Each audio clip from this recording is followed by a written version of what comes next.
Welcome back. If you find yourself asking, what can I do to honor the victims in Newtown? An online campaign is encouraging people to pay tribute by paying it forward. It started when journalist Ann Curry tweeted an idea. Imagine if we all committed 20 acts of kindness for each child lost in Newtown.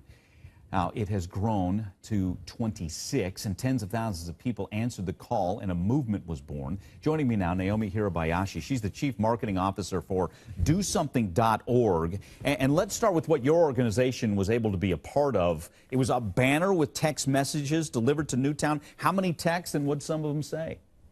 Yeah, so we've collected over 50,000 text messages, messages of support and prayers and love from across the country by young people.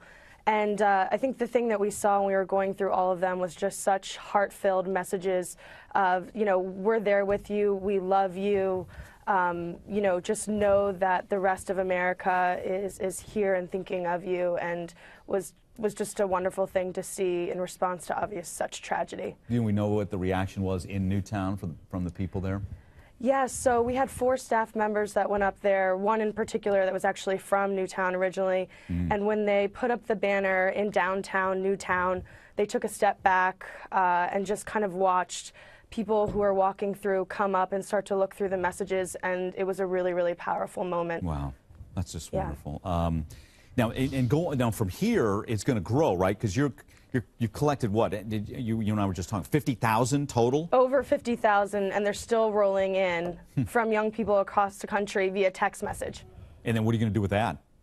We're going to compile all of them. We started with the banner and just make sure to deliver them to the Newtown community, throughout the rest of the next couple of weeks. I mean, it really is a movement we're talking about here. When you talk about, tweet from Ann Curry, 20 acts of kindness. No, people want 26 to remember each of the victims. What have you seen as far as the acts of kindness as we look here? I think the thing that's so incredible about what we've seen with this project is, when something like this happens, it just shakes the country, it shakes the world. But what you also get to see in response is the incredible acts of human kindness and love, and people from all across the country saying, we're with you and we love you, and it lifts up your spirits about humankind, which is what we so desperately need after an act like this. Well put, Naomi. Do you see this one as different? And not that we want to compare tragedies in any way, but in the sense of this reaction, and maybe it's the time of year, maybe it's because of the children involved, but it just seems different anyway, doesn't it?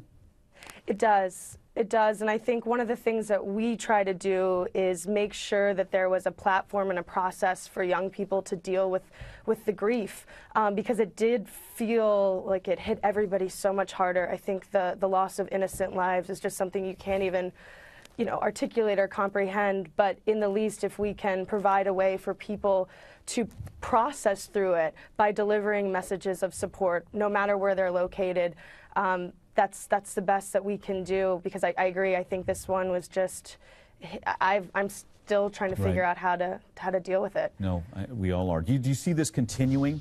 Because we hope it does, right? I mean, we don't want everyone to leave and the spotlight to go away completely a month from now, right? Absolutely, and I think that's the thing that we're definitely taking into consideration, is leaving this resource up for young people to continue to send in the messages of support and make sure it's not just something that we're talking about today, but it's top of mind in the next, new year and beyond. Well, Naomi, great work. Merry Christmas.